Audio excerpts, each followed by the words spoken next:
over here. Come on. Go to the story. Ready? Get comfy. Get comfy. All right. You ready? We're going to read Citizen Canine. Okay? The Soul of a Pet. Brian here had given me a peek inside the mind of the pet, but I also wanted a glimpse of the soul. Do dogs and cats feel the same emotions as we do? Are they capable of humor, guilt, and even morality? I knew of one man who could answer these questions. A man who'd been living in the woods for more than 3 decades. A man who's published countless books and scientific articles on the emotional lives of animals. A man I'd eventually go to jail with. Mark Bekoff. I first heard Bekoff speak in 2010 at a conference in Washington, D.C. on the ethics of animal experimentation. When we took the stage, his attitude was, animals have feelings, get used to it. Caring about animals isn't radical or extreme, he said. We don't have to be apologetic for caring and feeling. That attitude pervades all of Bekoff's writing. His books are a mix of antecedents and personal pleas, of hard science and animal advocacy. One moment he's writing about an extraordinary event he witnessed in the woods, like magpies sitting vigil over a fallen bird, and the next he's discussing the ethics of tossing an elderly man from a lifeboat instead of a young dog. He's a vegan who talks about whom we eat and who's for dinner, an award-winning researcher renowned for emerging the fields of animal consciousness and animal behavior. When I called him to arrange a visit, his voicemail picked up the sound of yodeling. I knew I'd found my guy. Bekoff's home is just a few minutes from downtown Boulder, Colorado, but he might as well live in a different world.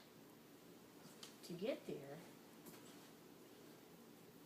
you leave the coffee shops and strip malls behind and snake your way up to the foothills of the Rocky Mountains, navigating a pass that eventually splits off into a one-lane dirt road.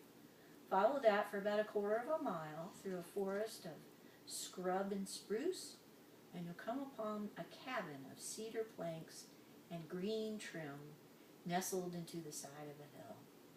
I arrive on a warm, sunny morning in late September under a flawless blue sky. Bekoff is outside when I get there.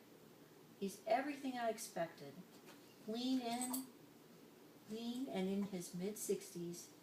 He's tied his wavy reddish-gray-black hair back into a long ponytail with a rainbow scrunchie, revealing a thick silver band clipped to his left ear, and he's wearing a t-shirt, shorts, and white socks tucked into bright yellow Crocs. It doesn't get much more beautiful than today, I say, shaking his hand.